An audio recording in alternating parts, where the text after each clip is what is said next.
ایرانیوں نے ہمیشہ سے اپنے تہوار اور تقریبات کے تحفظ اور دوام پر اپنی گرفت مضبوط رکھی ہے، اور اس کی وجہ یہ ہے کہ انہوں نے اسے سینہ بسینہ اگلی نسلوں تک پہنچایا ہے۔ نوروز ایک قدیمی اور بہت خوشیوں والا ایرانی تہوار ہے، اور یہ تہوار تاجکستان، افغانستان، آذربائیجان، ازبکستان، ترکمنستان، قزاقستان اور دیگر ممالک، ہندوستان اور پاکستان کے کچھ حصوں میں موسم بہار کے آغاز کی تقریب کے طور پر منایا جاتا ہے۔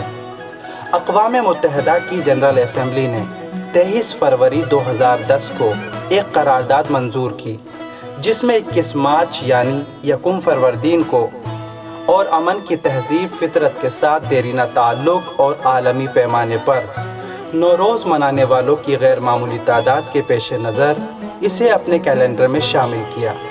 یہ اقوام متحدہ کی تاریخ میں ایسا پہلی بار ہوا۔ اس طرح ایران کے اس تہوار یعنی عید نوروز کو بین الاقوامی سطح پر قانونی شناخت حاصل ہوئی۔ بہار اور نیا سال آپ سبھی کو تہہ دل سے مبارک ہو۔